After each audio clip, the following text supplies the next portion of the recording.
पहले ये समझे कि जो कॉन्फिडेंस हमारे अंदर होता है वो कैसे आता है, कहाँ से आता है। कॉन्फिडेंस का मतलब है कि मैं यह कर सकता हूं, इसका विश्वास।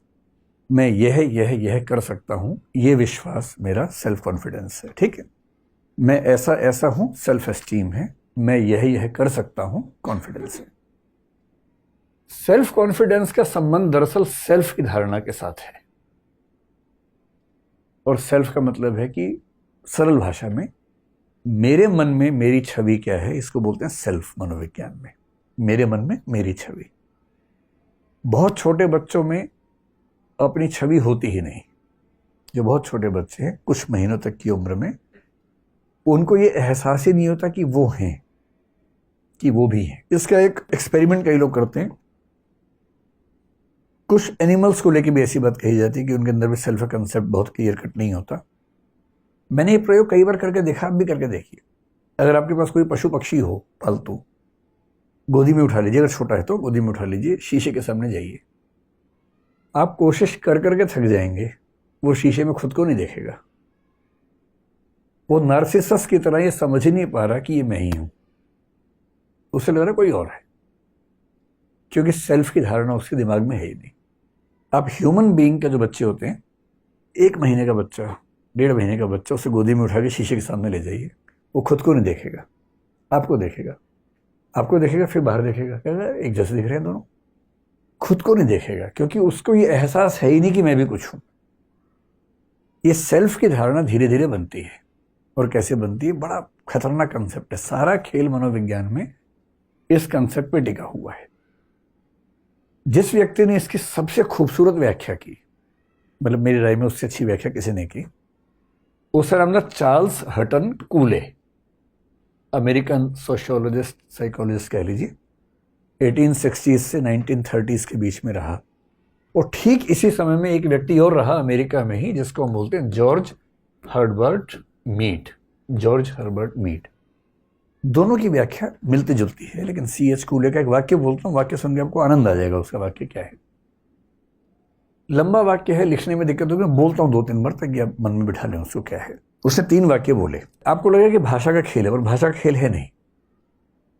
I am not what I think I am. I am not what you think I am. I am what I think you think I am. ये सुन के लोगों को लगता है क्या भाषा की लफाजी चल रही है भाई, इसको हिंदी में कर लेते हैं। मैं वह नहीं हूं जो मैं सोचता हूं कि मैं हूं। मैं वह भी नहीं हूं जो आप सोचते हैं कि मैं हूं। मैं वह हूं जो मैं सोचता हूं कि आप सोचते हैं कि मैं हूं। अभी तो ऐसा चल रहा होगा दिमाग के अंदर, ये जंतर मंतर जैसी फीलिंग आ रही होगी ना, लेकिन इसका भाव समझिए क्या है। मेरे मन में अपने आप को लेके सम्मान का भाव है या नहीं। कुछ लोग आत्म अपमान से भरे होते हैं, हमेशा खुद को कोसते रहते हैं कि मेरे अंदर ये नहीं है, मेरे अंदर वो नहीं है, मैं तो पागल हूं, मैं तो ये हूं। हमेशा खुद को खारिज करते रहते हैं। वो उनका सेल्फ है। कुछ नार्सिसिस्ट है, वो उनका सेल्फ है। कैसे बनता है? मैंने आपसे कहा ना, पेरेंट्स सबसे बड़े जिम्मेदार होते हैं। उसी पेरेंट्स वाली बात को G.H. मीड ने एक शब्द दिया, जिसको बोलते हैं, जो स्पेशलाइज्ड अदर्स कह लीजिए, या 1-2 शब्द और चलते हैं इसके लिए। एक होता है जनरलाइज्ड अदर्स, और एक होता है, कोई शब्द है बड़ा अच्छा जिसका सिग्निफिकेंट अदर्स है। सिग्निफिकेंट शब्द का इस्तेमाल किया उसने, सिग्निफिकेंट अदर्स। स्पेशलाइज सही शब्द नहीं है, सिग्निफिकेंट। इसका मतलब क्या हुआ? मैं जानता हूं कम से कम 1000 व्यक्तियों को, शायद 10,000 को जानता हूँ। किसी से ऐसी परिचय है, कोई मेरे पड़ोस में रहता है, सामने दिख गया कभी। मेरे बहुत सारे स्टूडेंट्स हैं, मैं चेहरे से उनको जानता हूं, पर मेरी जिंदगी पे उनका प्रभाव बहुत कम है। कुछ लोग मेरे जीवन में ऐसे हैं, आपके जीवन में भी ऐसे होंगे, जिनका आप पर प्रभाव बहुत ज्यादा होगा। उनको बोलते हैं सिग्निफिकेंट अदर्स, G.H. मीड की भाषा में। ये सिग्निफिकेंट अदर्स आपका सेल्फ का कंसेप्ट क्रिएट करते हैं। कैसे? आप अपना कंसेप्ट कैसे बनाते हैं, उन 3 लाइनों को समझेंगे। पहला, मैं वह नहीं हूं जो मैं सोचता हूं कि मैं हूं। यानी मेरा सेल्फ का कंसेप्ट मेरी चाहत से नहीं बनता। मैं अपने बारे में कुछ भी सोचता रहूं तो मेरा सेल्फ का कंसेप्ट वैसा बनेगा नहीं। वो नाटक बेशक करता रहूं मैं, बनेगा नहीं। आप मेरे बारे में क्या सोचते, मुझे फर्क ही नहीं पड़ता इस बात से। फर्क पड़ता है, लेकिन जो कहना चाह रहे कूले, वो दरअसल इससे फर्क नहीं पड़ रहा कि आप क्या सोचते हैं। फर्क इससे से पड़ता है, मुझे क्या लगता है कि आप मेरे बारे में क्या सोच रहे हैं। बड़े खतरनाक बात है। मैं आपको एक एग्जांपल से बात समझाता हूं। एक बार मुझे एक ध्यान है, होली की शाम को कवि सम्मेलन चल रहा था। जब मैं स्टूडेंट था तो हम ये सब हरकतें करते थे होली की शाम को, मैं भी उसमें रहता था। 20-30 दोस्त होते थे, लोग अपनी कविताएं पढ़ते थे, तालियां बजाते थे। अब उसमें एक लड़का था, बहुत ही रद्दी किस्म की कविता लिखता था। उसे बिल्कुल कविता लिखनी नहीं आती थी। आती हमें भी नहीं थी, पर हम कहते थे कि हमें नहीं आती तो हम नहीं गाते थे। उसको आती नहीं थी पर उसको लगता था कि आती है। ये सेल्फ का कंसेप्ट बिगड़ा हुआ था। अब उसने एक घटिया सी कविता सुनाई सबके सामने, बहुत ही घटिया सी कविता। आप इमेजिन कर लीजिए कुछ भी। अब उसने एक लाइन बोली, जैसे जैसे कुछ हम ज्यूम कर लें कि आज मैं होली खेल रहा था। ठीक है, सामान्य सी बात है, लेकिन लोग मजे लेने वाले बैठे थे। उन्होंने कहा वाह क्या बात कही है, वाह, अरे वाह वाह, फिर से बोलिए, फिर से बोलिए, फिर कहिए, वाह क्या, सुभान अल्लाह सुभान अल्लाह, ये सब करने लग गए। अच्छा, बाकी सबको पता है कि मजाक चल रहा है, सब मुंह दबा के हंस भी रहे हैं।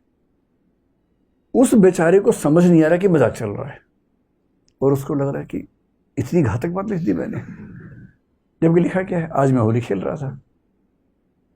अच्छा, मजाक उड़ाने वाले भी ना सीरियस मुंह बना के मजाक उड़ा रहे हैं। सब समझ रहे हैं मजाक चल रहा है, एक वही नहीं समझ रहा। तो फिर उसने शर्माते हुए कहा, अच्छा आप कह रहे तो फिर से सुनाते हैं, आज मैं होली खेल रहा था, वाह वाह वाह, फिर क्या हुआ, फिर क्या हुआ। अब उसने ऐसे 3-4 लाइन सुनाई जिससे कोई वैल्यू नहीं थी कविता के रूप में, पर जब वो मन से उतरा, इतनी तालियां पीटी सब लोगों ने, इतनी तालियां, नहीं एक बार फिर सुनाइए, फिर सुनाइए, हम लिखेंगे, आप सुनाइए, हम लिखेंगे इसको, हम घर पे भेजेंगे, ये सब करने लग गए। वो बेचारा सुना रहा है, सब लोग नोट कोई नहीं कर रहा है, ऐसे पेन घिमा रहे हैं, ऐसे ऐसे काटे पीटे बना रहे हैं, सिर्फ दिखाने के लिए कि हम क्या कर रहे हैं। और अंत में उसको खूब तालियां बजा के कुछ पुरस्कार दे दिया। आपको प्रथम पुरस्कार आपको दिया जाता है। अब जब वो चला गया, सब ठहाके मार रहे हैं, कैसा पागल आदमी है। और वो जिस भाव से गया है, वो सिकंदर समझ रहा खुद को कि मुझसे अच्छा कभी कोई नहीं है। अब तुम निराला और कालिदास का स्थान, तुलसीदास का स्थान खतरे में है। कबीर का तो कोई पूछेगा भी कबीर को तो मेरे बात तो, वो इस भाव में है। खेल किस चीज का है, मुझे क्या लग रहा है कि आप मेरे बारे में क्या सोच रहे हैं, जबकि सब मजाक बना रहे हैं, पर इसको लग रहा है कि लोग उसे तारीफ कर रहे हैं। और इस लगने से उसका सेल्फ कॉन्फिडेंस इतना बढ़ गया कि इसको अब लगता है कि आज मैं ऊपर आसमान नीचे, ये उस भाव में आ गया है। ये है सेल्फ कंसेप्ट। और हमारा सेल्फ कॉन्फिडेंस कितना होगा, एग्जैक्टली उतना होगा जैसा हमारा सेल्फ कंसेप्ट बना है। और वो बनाने में बहुत बड़ी भूमिका हमारे आसपास के लोगों की। यदि कोई आपके घर में ऐसा है जो लगातार आपको धिक्कारता रहता है, इतना भी नहीं आता, तुम्हें ये भी नहीं आता, आप पानी लेके गए, गिलास गलती से गिर गया, साल में एक आध बार हम सबसे गिलास गिरता है, उनसे नहीं गिरता जो उठाते ही नहीं है।